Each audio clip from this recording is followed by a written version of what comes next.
Hello అన్న, మీ పేరన్నా? అన్న నా పేరు రామకృష్ణ అన్న, పుష్ప 2 టీజర్ వచ్చింది కదా, ఎలా అనిపించింది అన్న? నాకైతే కొద్దిగా డిసప్పాయింట్ అయినాను. టీజర్ గురించి చెప్పే ముందర first happy birthday Allu Arjun అన్న, 1 సెకండ్ హ్యాపీ బర్త్డే. అంటే ఇది టీజర్ అని మనమైతే ఎక్స్పెక్ట్ చేయకూడదు. ఫస్ట్లోకి వదిలేరు, బై మిస్టేక్ టెక్నికల్ ఇష్యూ వల్ల అయితే వదిలినారనిపిస్తుంది. అసలుకి ఆ టీజర్ అని ఎవరు కూడా అనుకోరు. బట్ ఫస్ట్ లుక్ రాకంగానే మనం మాట్లాడుకున్నాం. క్యారెక్టర్ అన్నది అయితే చాలా బాగుంది. ఎందుకంటే ఒక మంచి స్టార్ హీరో అలాంటి క్యారెక్టర్ చేయడం అనేది గ్రేట్ అచీవ్మెంటే. ఇంకోటి ఏంటంటే బ్యాక్గ్రౌండ్ మ్యూజిక్ బాగుంది. బట్ నాకు ఈ ఫైట్స్ అనేవి నాకు రెబల్ సినిమా ప్రభాస్ది ఉంది కదా, అది గుర్తొచ్చింది అనమాట. బట్ మొత్తం జాతరలో ఉండేది కొద్ది, అంటే ఒక 5 సెకండ్ 10 సెకండ్ ఉన్న ఫైట్నే స్లో మోషన్లో చూపించేశారు. అంత హెవీగా అయితే ఏం లేదు, ఫుల్ డిసప్పాయింట్ అయిపోయినాం. ఇంకోటి ఏంటంటే పోయిన సంవత్సరం where is the Pushpa release సినిమాలు చేసిండ్రు. అప్పుడు వేర్ ఇస్ ద పుష్ప వదిలి ఫ్యాన్స్కి అయితే ఖుషి చేసిండ్రు. ఇంకా రిలీజ్ సినిమాలు ఈసారి ఆ వేర్ ఇస్ ద పుష్పనే టీజర్ అని వదిలినా ఈసారి హ్యాపీగా ఉండేవాళ్ళు. కానీ అలాంటిది ఏం వదలలేదు. రష్మిక మందన్ లేదు, ఫజీ లేదు, కేశవ్ లేదు, ఎవ్వరు లేదు. ఎవరు క్యారెక్టర్లు ఆయనతో ఆ ఫైట్ సీన్కే టీజర్ అని వదిలేసినారు. మన ట్రైలర్ అన్న ఇంకా మంచిగా వదిలే బాగుంటుంది. బర్త్డే రోజు ఇంత డిసప్పాయింట్ చేయకూడదని నేను అనుకుంటున్నాను. అంటే ఫస్ట్ పార్ట్ ఆల్రెడీ మనం చూసామన్నా, ఈ సెకండ్ పార్ట్లో చూసుకుంటే అల్లు అర్జున్ ఆ క్యారెక్టర్లో చూపించే ఎంతవరకు కరెక్ట్? అంటే స్టోరీకి లింక్ అయి ఉంటుందా లేకుంటే ఏమనుకుంటున్నారు? ఎస్ మీరు అడిగింది కరెక్ట్ క్వశ్చన్ అడిగినారు. నిజంగా అంటే ఆ క్యారెక్టర్ ఎందుకు చేసిండు, ఏం కథ అనేది అయితే ఇప్పటికీ కూడా మైండ్ అనేది తిరుగుతుంది. ఎందుకంటే మనం వెరీ ద పుష్ప ఉన్నప్పుడు ఆయన నెగిటివ్ కోణమే చూపించారు. అంటే స్మగ్లర్గా తర్వాత మంచి వ్యక్తి మన కేజీఎఫ్ లాగా ఎలా చూపించిండ్రో సేమ్ అలానే. బట్ దీంట్లో ఆ క్యారెక్టర్ ఎందుకు పోస్టర్ వచ్చినప్పటి నుంచి పోయిన సంవత్సరం నుంచి ఇదే ఉంది. ఎందుకు చేసిండు ఎందుకు, కానీ అది కరెక్ట్ తగ్గట్టు చేసింటే బాగుంటుంది. కానీ అనవసరంగా మాత్రం ఉంటే మాత్రం కొద్దిగా కొద్దిగా మైనస్ పడే ఛాన్స్ ఉంటుంది. ఇంకా దానికి తగ్గట్టు ఉంటే బాగుంటుంది అనిపిస్తుంది. పుష్ప 1తో ఆయన చాలా పాన్ ఇండియా స్టార్ అయిపోయారు కదా, మంచి హిట్ వచ్చింది. 2 ఎలా ఉండొచ్చు అన్న? ఇప్పుడు మ్యాక్స్ మూవీస్ 1 హిట్ అయితే 2 ఫ్లాప్ అవుతున్నాయి కదా, మరి ఏమంటారు? అంటే 1 హిట్ అయితే ఫ్లాప్ అంటే అంటే ఒకవేళ ఫ్లాప్ అయిన మూవీ కూడా పార్ట్ 2 తీసింది ఏంటంటే కబ్జా 2 అనమాట. బట్ దీంట్లో ఇప్పుడు ఏంటంటే 1 మంచి హిట్ అయింది. చాలా బాగా ఒక క్రికెటర్స్ కానీ వేరే వాళ్ళు కూడా చాలామంది సెలబ్రిటీలు కూడా దాని మీద మస్తు కూడా రీల్ చేసినారు. కానీ ఈ 2 కూడా అంతకు మించి ఉంటుంది. బట్ ఈడ కొద్దిగా అది ఫస్ట్ లుక్ లాగా వదిలినా కానీ ఒక 4-5 అవర్స్ అవుతుంది.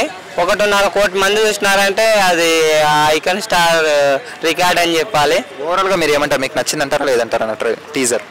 Disappoint, full disappointed. Okay, thanks అన్న. హలో బ్రో, మీ పేరు? అన్న పవన్. పుష్ప టీజర్ రిలీజ్ చేశారు కదా, ఎలా అనిపించింది బ్రో?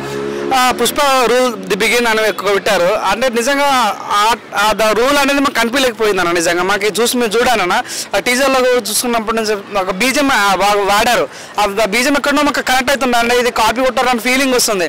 లైక్ మీరు చూడాలి లారెన్స్ సినిమాలో లైక్ పోరా పోరా పోరా అని ఒక బీజం ఉంటుంది. సో అది సేమ్ యాసిడ్గా కాపీ పేస్ట్ చేశారు అన్న ఫీలింగ్ వచ్చింది. అది సేమ్ అంటే టీజర్లో కూడా ఎక్కువ డైలాగ్స్ వాడకపోవటాలు కానీ లైక్ ఆ రకంగా మేము అనుకోలేదు. బాలాజీ బర్త్డే కంటే ఒక మాస్ మసాలా ఎక్స్పోర్ట్ చేసాము, కానీ అంతా ఎఫర్ట్ ఇప్పిస్తాం. ఇంకోటి మెయిన్ ఏంటంటున్నా, సో ఒక లేట్ గెటప్లో కనిపించాడు. సో అదే గెటప్ మనకు లాస్ట్ ఒక ఫ్యూ మంత్స్ ముందు ఒక పోస్టర్ రిలీజ్ చేశారు. సో దాని డిఫరెన్స్ ఏముంది అన్న ఫీలింగ్. అంటే మనం 1 చూసాము కదా, 1కి 2లో క్యారెక్టర్కి సంబంధమే ఉండదు కదా, ఎందుకు ఆ క్యారెక్టర్ పెట్టారు అనుకోవచ్చు మనం? సో నేను నాకు గెస్ అనుకుంటున్నా, తను ఆల్రెడీ ఇప్పుడు పోలీసు సర్చింగ్లో ఉన్నాడు. తను తప్పించుకునే దారిలో తన గెటప్ మార్చుకోవటాలు, సో గెటప్ మార్చుకు తిరగటాలు ఆ రకం చేసిన దాంట్లో ఇది ఒక గెటప్ అని అనుకుంటున్నా. సో నాకు టీజర్ మొత్తం అబ్జర్వేషన్ నాకైతే సాంగ్ బీజం కాపీ కొట్టినట్టు అనిపించింది. మరి ఏంటంటే అప్పుడు వచ్చిన పోస్టర్ కన్నా డైరెక్ట్ ఆ పోస్టర్ పెట్టుకుంటే ఇలా డైరెక్ట్ టీజర్ రిలీజ్ చేసి ఉంటే ఆ ఇంపాక్ట్ ఇంకో వేరే అనిపించింది ఉండేది. సో అది కొద్దిగా డిసప్పాయింట్ అన్న ఫీలింగ్ వచ్చింది. ఇంకోటి రష్మికను చూపించకపోవటాలు కానీ లైక్ మాస్ డైలాగ్ లేకపోవటాలు కానీ అది కొద్దిగా ఇంపాక్ట్ చూపించింది. ఇంకోటి అన్న సార్ అల్లు అర్జున్తో తోడుపడుతుంటే కొంతమంది లేడీస్ ఎగిరి పడుతుంటారు. వాళ్ళు లేడీసా మరి గేసా అనేది కొద్దిగా మాకు కూడా ఈగర్ క్యూరియాసిటీ పెరిగింది. సో 100% గేస్ ఉంటారు అనుకుంటున్నా. చూద్దాం మరి ఏదో పక్కడబంది ప్లాన్ చేస్తారన్న ఫీలింగ్ అయితే వచ్చింది. 1 చూసాం, బ్లాక్ బస్టర్ అయింది కదా, 2 ఎలా ఉండొచ్చు ఎక్స్పెక్టేషన్స్? అంటే 1కి మించి ఉండొచ్చు అనుకోవచ్చా? 100% చెప్తాను. ద రూల్ బిగిన్స్ అనేది నేను రీసెంట్ ఒక జూనియర్ ఆర్టిస్ట్ వెళ్ళాను మూవీకి. ఆ సెటప్ చూస్తుంటే అర్థమైంది వాళ్ళు ఏదో పక్కడబంది ప్లాన్ చేశారు. 100% ఇప్పుడు చాలా మంది చూస్తున్నా. సో గ్లోబల్ స్టార్గా ప్యాన్ స్టార్గా ఇప్పుడు గ్లోబల్ స్టార్ కన్వర్ట్ అవుతారు. At the same time universal star convert అయ్యే ఛాన్స్ అల్లు అర్జున్కి ఉంది. సో మొన్న మనం చూస్తే తను మంచి అవార్డు పొందాడు, నిజంగా నేషనల్ అవార్డు. సో దానికి మాస్క్ బాపా అని చెప్పుకోవచ్చు. సో అట్లాంటి రీసెంట్గా తన స్టాచ్యూ పెట్టారు ఒక దగ్గర. సో నిజంగా దాన్ని బట్టి అతను అల్లు అర్జున్ తన వితౌట్ రాజమౌళి లేకుండానే తను పాన్ ఇండియా వెళ్తుండంటే, సో ఇప్పుడు నిజంగా పుష్పతో సుకుమార్ మంచి లైన్ ఉంటే మాత్రం 100% సో యూనివర్సల్ స్టార్ అయ్యే ఛాన్స్ ఎక్కువ ఉంటుందని అనుకుంటున్నాను. ఓవరాల్గా ఏం చెప్తారు బ్రో టీజర్ గురించి? నేను డిసప్పాయింట్ అయినా నిజంగా సుకుమార్ నుంచి ఇట్లా నేను ఎక్స్పెక్ట్ చేయలేదు. అంటే నిన్న నా రిక్వెస్ట్ ఏంటంటే చాలా మంది డిసప్పాయింట్ అయ్యమంటున్నారు. ఎందుకు ఆ డిసప్పాయింట్ మెయిన్ అంటే ఆ క్యారెక్టర్ నచ్చలేదు అంటారా? డ్రెస్సింగ్ స్టైల్ అన్న క్యారెక్టర్ చాలా బాగుంది, అంటే చూపించే విధానం చాలా బాగా అనిపించింది. కానీ కొత్తగా ఏం చూపించారు అన్న ఫీలింగ్ ఉండదన్నమాట. ఆల్రెడీ పోస్టర్ రిలీజ్ చేశారు కదా ఒక 3 months ముందు, మళ్ళీ ఇప్పుడు ఎందుకు రిలీజ్ చేశారు? సో నువ్వు ఆ పోస్టర్ రిలీజ్ చేయకుండా నువ్వు డైరెక్ట్ టీజర్ రిలీజ్ చేసి ఉంటే ఆ ఇంపాక్ట్ వేరేలాగా ఉంటుంది అన్నది నాకు కాన్సెప్ట్. అంతేగాని నాకు బాగాలేదని అనిపించలేదు. అలా చూసింది కొత్తగా ఏముంది అన్న ఫీలింగ్ వచ్చింది అనమాట.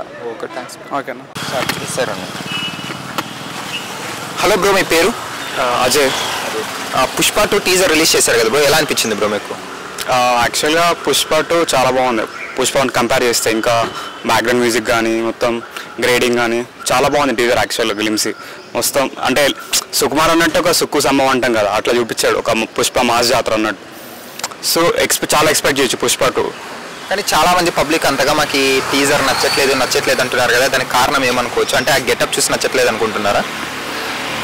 గెటప్ అనేది ఏం లేదు యాక్చువల్గా, అది ఒక గంగమ్మ జాతర, దాని నచ్చలని ఏం లేదు, కొంచెం డెవోషనల్ అది. సో మాస్ ఆడియన్స్ డెఫినెట్గా నచ్చుతుంది అది. మనం 1 చూసాం, 1లో చూస్తే ఇప్పుడు 2లో చూస్తే అసలుకి ఆ గెటప్కి ద క్యారెక్టర్కి ఎక్కడ సింక్ లేదు. కానీ ఆ గెటప్ ఎందుకు పెట్టిండొచ్చు అనుకోవచ్చు మనం. నాకు తెలిసి మెయిన్లీ ఏదైనా ఒక పెద్ద ప్రాబ్లం వస్తే నా అలాంటి ఫైట్ ఉంటుంది. ఆ ఫైట్ కూడా సుకుమార్ 4 months నుంచి తీస్తున్నారని చెప్పారు యాక్చువల్గా. సో డెఫినెట్ ఒక ఇంటర్వెల్ బ్యాంగ్ అయి ఉంటుంది మోస్ట్లీ. అది టీజర్ కన్నా అందరూ ఫస్ట్ లుక్ అంటే సరిపోయేది అంటున్నారు. అందులో ఎవరు లేరు, రష్మిక గారు లేరు, ఎవరు లేరు, ఓన్లీ ఒక పిక్చర్ టైప్ రిలీజ్ చేశారు అంటున్నారు కదా. అంటే అది గ్లిమ్స్ ఇలాగ పెట్టాడు, జస్ట్ హీరో ఎలివేషన్. ఇప్పుడు సలార్ చూసాం కదా మనం ఫస్ట్, అట్లానే ఇది కూడా అట్లానే పెట్టాడు. క్యారెక్టర్స్ ఎవరిని చూపించట్లేదు అంతే. ఈ 2 మీద ఎక్స్పెక్టేషన్స్ ఎలా ఉన్నాయి? అది కాక నేషనల్ అవార్డు కానీ వచ్చింది పుష్ప మూవీకి, ఇప్పుడు 2 ఎలా ఉండొచ్చు? ఇంకా డబలే ఉంటుంది పుష్ప 1 కంటే. అవును. పుష్పలో తన మేనరిజం యాటిట్యూడ్ చూపించాడు, తగ్గేదే లేదనో డైలాగ్ చాలా ఫేమస్ అయింది కదా. 2లో కానీ ఏమైనా అలా పెట్టే ఛాన్స్ ఉందంటారా? అసలు తగ్గేదే లేదు. ఫైనల్గా ఒక డైలాగ్ చెప్తారా?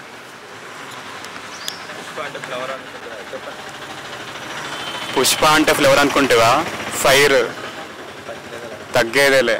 Okay, thanks. హలో నా, మీ పేరు? నవీన్. ఓకేనా. పుష్ప 2 టీజర్ వచ్చింది కదా, ఎలా ఉందన్నా మీకు? బాగుంది, యావరేజ్ బాగుంది. చూడ మూవీ మీద మంచి ఎక్స్పెక్టేషన్స్ ఉన్నాయి కదా. పుష్ప 1 బాగా హిట్ అయింది కదా, అదే అలాగే నేషనల్ స్టార్ కదా. ఓకే. ఇప్పుడు ఆ టీజర్లో చూస్తే చీర కట్టుకుని ఆ గెటప్ అదంతా చూస్తే డిఫరెంట్గా ఉంది కదా. మూవీకి ఏమైనా లింక్ అయి ఉంటుంది ఆ క్యారెక్టర్? ఉంటుందన్న, ఉంటుంది కాబట్టి కదా అన్న టీజర్లో పెట్టింది. బాగుంది. చాలామంది నెగిటివ్ స్ప్రెడ్ చేస్తున్నారు, అంటే టీజర్ అంతగా ఏం బాగలేదు, సరిగా సుకుమార్ గారు చూపించలేదు అంటున్నారు. దానికి ఏమంటారు? ట్రేజర్ ఏముందన్న, తర్వాత ట్రైలర్ వస్తుంది, ఇంకా చాలా వస్తాయి కదా. పుష్ప 1 బ్లాక్ బస్టర్ అయింది కదా, 2 కానీ సేమ్ హిట్ అయ్యే అవకాశం ఉందా? లేకుంటే ఇప్పుడు 1 హిట్ అయితే 2 ఫ్లాప్ అవుతున్నాయి కదా చాలా వరకు. చెప్పలేం, చూద్దాం. మన ఆడియన్స్, మన ప్రేక్షకులు చూస్తేనే కదా ఏదైనా హిట్ అయినా ఫ్లాప్ అయినా. మన నేషనల్ అవార్డు కానీ వచ్చింది కదా అల్లు అర్జున్ గారికి, ఏమంటారు? అలాగే మేడం తుస్సార్ స్టూడియంలో కానీ ఆయన స్టాచ్యూ కానీ పెట్టారు. తెలియదు అన్న, మనం చూడలేదు. ఓకే. క్యారెక్టరైజేషన్ ఎలా ఉండొచ్చు నా పుష్ప 2లో? 1లో చాలా యాటిట్యూడ్ మేనరిజం చూపించారు కదా, 2లో ఎలా ఉండొచ్చు? నాకు తెలిసి సెకండ్ పార్ట్లో కొంచెం తన యాటిట్యూడ్ తగ్గచ్చు. ఎందుకనేనా? ఇంకా స్టోరీ రన్ అవ్వాలి కదా. సేమ్ అదే యాటిట్యూడ్ ఉంటే మళ్ళీ చూడలేరు, కొంచెం చేంజ్ అవ్వగలిగితే కొంచెం బెటర్. నాది 1 చూస్తారు కదా, మీకు ఎవరు క్యారెక్టరైజేషన్ బాగా నచ్చింది 1లో? 1 పుష్ప అల్లు అర్జున్ గారు కాకుండా? అల్లు అర్జున్ కాకుండా అంటే సునీల్ క్యారెక్టరైజేషన్. ఇది ఏంటంటే మంగళం సీన్ క్యారెక్టర్ బాగుంది. మరి 2 గురించి ఏం చెప్తారన్న? Blockbuster pan India star అయ్యాడు కదా, మరి బ్లాక్ బస్టర్ ఇట్టు కొట్టే అవకాశం ఉందా? కొడతాడన్న ఖచ్చితంగా. Okay, thanks.